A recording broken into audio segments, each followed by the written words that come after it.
La cinquième raison de l'explosion à venir de l'euro, c'est que la zone euro n'est pas une zone monétaire optimale, ce qu'on appelle une ZMO. Alors c'est quoi une zone monétaire optimale?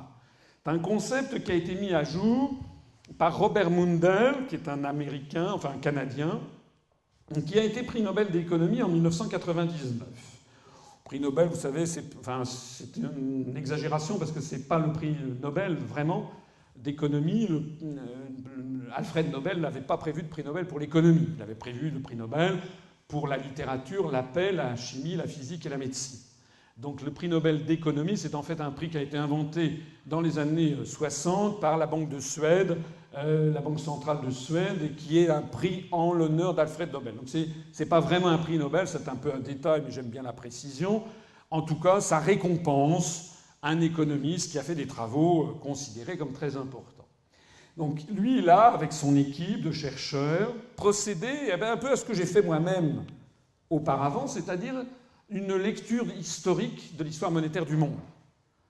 Donc, ce qui prouve que c'est intéressant de faire ça. Et donc, Robert Mundell a regardé l'histoire monétaire de très nombreux pays et notamment les a étudiés sous l'angle de chocs asymétriques. Alors, c'est quoi un choc asymétrique? Eh bien, on parle de choc asymétrique si un État ou une région d'un État subit soudain un important phénomène économique ou social qui ne se produit pas dans les autres États à côté ou dans les autres régions du même État. Par exemple, un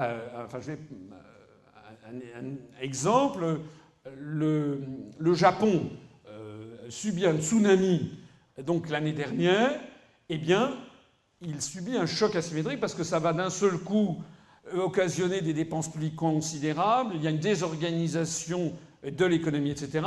C'est un choc qui n'est pas connu par les pays circumvoisins. Autre exemple, je vais en parler tout à l'heure, le choc asymétrique de la France avec mai 68. Un choc social, des grèves gigantesques qui ne frappent pas les autres pays.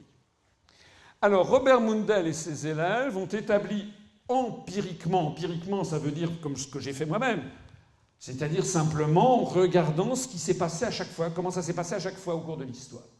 Robert Mundell et ses élèves ont établi empiriquement les règles de résorption de ces chocs asymétriques. Alors suivez bien, ça nécessite un tout petit peu d'attention. Dans un premier cas, le territoire frappé par un choc asymétrique possède sa propre monnaie. C'est une théorie sur les monnaies.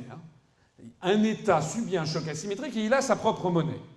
À ce moment-là, les études qui ont été menées par Mundell ont montré qu'on peut résorber le choc par une modification du taux de change externe de la monnaie. Ben oui, parce que l'économie est devenue moins compétitive à cause de ce choc. Et donc, on va dégrader le taux de change extérieur pour rétablir la compétitivité externe. Dans le deuxième cas, en revanche, le territoire frappé par le choc asymétrique n'a pas sa propre monnaie, mais il partage cette monnaie avec d'autres territoires, par exemple d'autres régions du même pays, qui, eux, n'ont pas connu le même choc. Et alors, toute l'histoire monétaire du monde étudiée par Robert Mundell et ses équipes ont montré que la résorption du choc nécessitait alors 3 possibilités de sortie. Premièrement, une très bonne mobilité du facteur travail dans tout l'espace partageant la même monnaie. Prenons un exemple pour que ce soit clair dans votre esprit.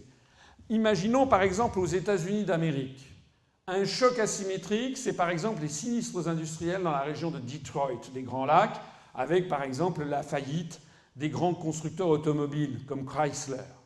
Eh bien, qu'est-ce qui se passe à ce moment-là si dans le Michigan, il y a d'un seul coup une montée, une flambée de chômage, et on est à l'intérieur des États-Unis où il y a la même monnaie qui est le dollar. Première possibilité, mobilité du facteur travail, ça veut dire eh bien, il va y avoir l'exode massif de chômeurs qui vont quitter le Michigan pour aller vers d'autres États des États-Unis, par exemple dans la Sun Belt, en Floride, Texas, etc., ou sur la côte ouest, en Californie, là où dans des endroits qui n'ont pas connu les mêmes sinistres, il va y avoir de l'emploi.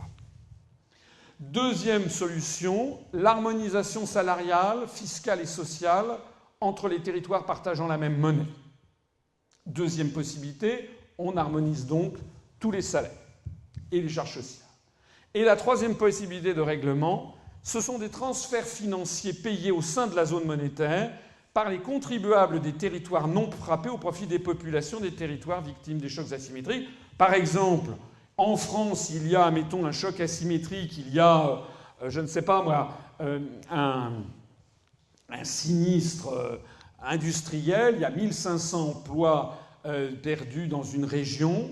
Eh bien, qu'est-ce qui va se passer? Il va se passer que ces gens vont aller à la CEDIC, à Pôle emploi, et ils vont recevoir des rémunérations de chômage. On va essayer de leur retrouver un reclassement. Ces rémunérations proviennent, en fait, sont des transferts financiers venus des autres zones de la France. C'est ce qu'on appelle la solidarité nationale.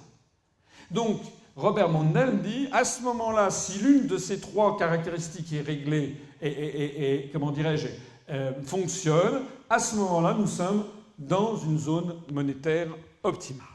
Alors, voyons ce que ça donne de façon très concrète. De façon très concrète, on a connu en France un exemple particulièrement spectaculaire de choc asymétrique, ça a été mai 68. Le mouvement étudiant a commencé à s'étendre aux salariés de l'industrie à partir du 13 mai 68. Il s'est mué alors en une grève générale d'une ampleur totalement historique, puisqu'on a compté le 25 mai 68 9 millions de grévistes. Ça battait le record historique précédemment détenu, qui était de 6 millions de grévistes, qui remontait à 1936, avec occupation d'usines. Et vous voyez ici les photos. Là, c'est la rue Gay-Lussac à Paris avec les saccages de voitures, et puis donc les occupations d'usines. Bon, il y aurait beaucoup de choses à dire sur l'histoire de mai 68, mais ce n'est pas l'objet de cette conférence. Alors, comment on est sorti de mai 68? Eh bien, par le 27 mai 68, les accords de Grenelle. Vous reconnaissez ici Georges Pompidou, Premier ministre, Jacques Chirac, jeune secrétaire d'État à l'emploi, Georges Séguy, qui à l'époque était le secrétaire de la CGT. La CGT de l'époque étant le bras séculier du Parti communiste français, qui était lui-même le bras séculier, enfin qui avait des liens très étroits avec Moscou et l'Union soviétique. Et sur quoi ont débouché ces accords? Sur une hausse sans précédent de 35% de ce que l'on appelait à l'époque le SMIC, c'est-à-dire le salaire minimum interprofessionnel garanti, qui passa d'un seul coup de 2,22 francs à 3 francs de l'heure.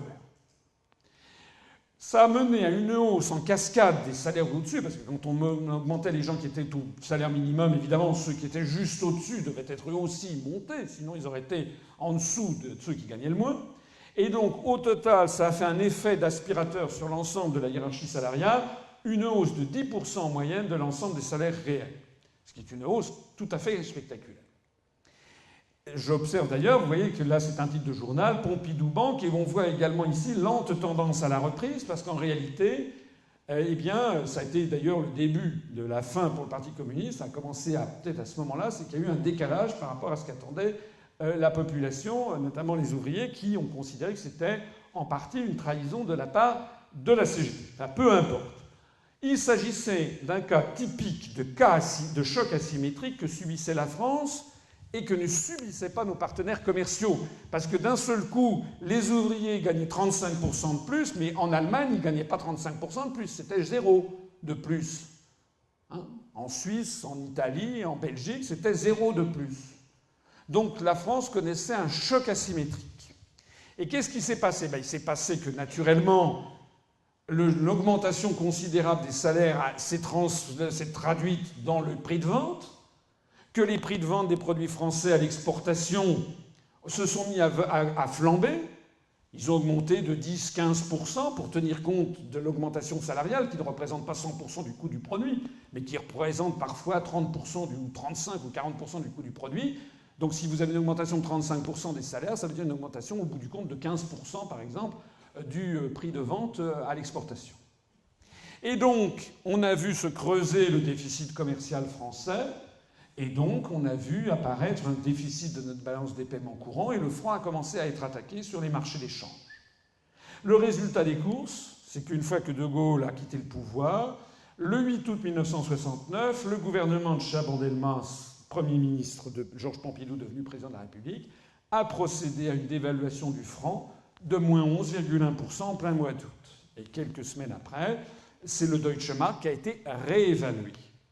Donc qu'est-ce qui s'est passé? Cet ajustement monétaire, suivi d'une réévaluation du Deutschmark quelques mois après, a permis mécaniquement de diminuer le prix des exportations françaises et d'effacer le choc asymétrique. On avait augmenté les salaires, mettons, dans une entreprise en moyenne de 25 ou 28%, entre ceux qui étaient au SMIC, ceux qui étaient au-dessus. Bon. Cette augmentation de salaire de 25% avait fait augmenter les prix de vente à l'exportation, mettons, de 15%. L'entreprise ne vendait plus à l'exportation. Si maintenant le franc est déprécié de 11,1%, et si le mark est réapprécié un petit peu, ça veut dire que mécaniquement, on va à l'exportation, traduit en mark, on va ramener le prix à ce qu'il était auparavant et on va pouvoir de nouveau revendre. Hein, vous me suivez? Ce qui est tout à fait intéressant, c'est que cette dévaluation fut politiquement parfaitement bien acceptée par l'ensemble des Français, et d'autant plus que la formidable injection de pouvoir d'achat qui avait été décidée sous le coup des événements a eu un effet que les économistes keynésiens connaissent bien, mais que le patronat ou les forces, connaissent moins bien, et qui est l'effet de l'augmentation du pouvoir d'achat. Ça a été une forte augmentation du pouvoir d'achat, et quand les gens reçoivent du pouvoir d'achat, ils consomment. Et en consommant, ils relancent l'économie. Et à ce moment-là, se met en œuvre le multiplicateur keynésien que certains d'entre vous connaissent. Donc au résultat des courses, c'est qu'en définitive, ça a donné en fait une dynamisation fantastique à l'économie française pendant les années 70, 71, 72, où le taux de croissance français a atteint plus 4, plus 5, plus 5,8% de mémoire en 1972, où la France volait de record en record en matière de taux de croissance. C'était le résultat un peu inattendu pour certains de ces hausses salariales de 1968, mais qui avait été donc suivi de cette dévaluation. Alors maintenant que vous avez compris le problème, de nos jours, qu'est-ce qu'on fait s'il y a un nouveau mai 68? On fait quoi? Ou première possibilité, on refuse tout type d'accord de Grenelle. On dit, pas du tout, il faut maintenir la rigueur salariale et sociale. Très bien. Ça, c'est ce que disent tous les gouvernements. Mais ça, les gouvernements, ils disent ça quand tout va bien. Sauf que quand vous avez 50 agriculteurs qui brûlent des pneus sur une route de Bretagne, aussitôt, c'est la panique à la préfecture de Saint-Brieuc ou de Quimper, et puis d'un seul coup, on commence à ouvrir les subventions. Parce que les gouvernements, je ne fais pas un truc droite ou gauche, c'est pareil. Le gouvernement actuel, ça sera pareil sous M. Hollande que c'était sous M. Sarkozy, savent très bien que la situation est très mauvaise. Donc ils veulent surtout calmer tout début d'incendie. Donc moi je veux bien qu'on dise qu'on va refuser tout accord de Grenelle coûte que coûte et maintenir la rigueur salariale et sociale, mais je n'y crois pas. S'il y avait vraiment 9 millions de grévistes dans les rues, le gouvernement français ne pourrait pas envoyer les tanks. Donc, l'autre hypothèse, c'est d'accepter les nouveaux accords de Grenelle, avec une hausse très forte des minima sociaux de l'ordre de ceux accordés par le 27 mai 68. C'est comme ça qu'on en est sorti quand même. Et si on en est sorti comme ça, c'est parce qu'il n'y avait pas d'autre moyen. Mais alors, il se passerait quoi? Puisque nous n'avons plus maintenant la libre possibilité de déprécier notre monnaie, on ne peut plus avoir recours au réaménagement monétaire puisqu'on est dans l'euro et que par construction, je vous l'ai expliqué tout à l'heure, 1 euro en France égale 1 euro en Allemagne, égale 1 euro en Grèce, égale 1 euro en Italie. C'est le principe même du traité de Maastricht. Alors, eh bien, à ce moment-là, pour résorber ce choc immense, les travaux du prix Nobel Mundell nous disent ce qu'il faudrait absolument. Première possibilité, la mobilité du facteur travail. Ça veut dire qu'il faudrait que les Français acceptent massivement, par dizaines ou centaines de milliers, d'aller chercher du travail en Allemagne, au Danemark, en Angleterre. Bref, non pas en Angleterre, dans les autres pays de la zone euro, c'est-à-dire ni en Allemagne ni en Danemark, mais ni en Angleterre ni au Danemark, mais en Allemagne, aux Pays-Bas, en Slovaquie, au Portugal. Et il faudrait en plus qu'on les y accueille volontiers. Poser la question, c'est y répondre. Il est évident que ça n'arrivera jamais. Vous n'allez pas avoir des centaines et des centaines de milliers de Français qui vont aller chercher du travail dans la Ruhr ou en Slovaquie ou au Portugal. Ça n'arrivera jamais, d'autant moins que justement dans tous ces pays, il y a justement déjà un fort chômage. Donc cette première possibilité est fermée. Deuxième possibilité, accepter que tous les autres pays acceptent d'harmoniser avec les nouvelles conditions salariales et fiscales apparues en France. En gros, il faudrait que tout le monde augmente les salaires de 35%. Alors, évoquer cette hypothèse, c'est effectivement ricaner tout de suite, puisque ça fait des années que justement certains imaginent que l'Europe va favoriser l'harmonisation salariale et fiscale, alors qu'elle est au contraire fondée sur l'objectif inverse. Tous les pays de l'Est refusent toute harmonisation salariale et fiscale, justement pour conserver l'avantage compétitif que leur a procuré l'entrée dans l'Union européenne. Cette deuxième possibilité est fermée. Et la troisième possibilité, que les peuples du reste de la zone euro acceptent de financer une part des transferts sociaux requis pour traiter le chômage flambant qu'il y aurait en France, parce qu'on aurait 2 millions de chômeurs en plus, 2 500 000, 3 millions. Et donc, il faudrait que ce soit les autres peuples qui acceptent de financer. C'est ce qui se passe en ce moment en Grèce. Hein. Ce qui se passe en Grèce, la crise de l'euro en Grèce, c'est un choc asymétrique. Hein. La quasi-faillite de l'État grec, c'est un choc asymétrique subi par la Grèce. Et selon les travaux de Mundell, les Grecs ne sont pas venus chercher par centaines de milliers du travail en Allemagne ou en France. Et selon les travaux de Mundell, les autres pays n'ont pas accepté de se mettre en faillite. Donc, la dernière possibilité, c'est ce qui se passe avec le FESF, avec le MES. On ponctionne les autres peuples de dizaines et de centaines maintenant de milliards d'euros pour essayer de renflouer la Grèce. Avec les problèmes que vous voyez, puisque les Allemands, les Finlandais, les Néerlandais, etc., sont vent debout contre le système, et qu'il ne s'agit que de la petite Grèce. Mais s'agissant de l'Italie ou de l'Espagne, qui sont des PIB beaucoup plus importants, ou de la France, les sommes en jeu seraient tellement colossales qu'il est évident qu'aucun peuple ne voudrait faire ceci. La réponse donc à la question, c'est que personne ne sait comment on pourrait régler un nouveau mai 68. Tout simplement. C'est d'ailleurs ce qui est en train d'apparaître en Grèce. Hein. Mon illustration sur mai 68, c'est ce qui est en train d'apparaître en Grèce. Puisque la contrepartie du point numéro 3 du MES et du FESF, c'est justement la vente de tout le patrimoine des Grecs. Et c'est justement ce que les Grecs refusent. Donc en fait, le choc asymétrique en Grèce est en train de provoquer l'explosion de l'euro et la sortie de la Grèce de l'euro.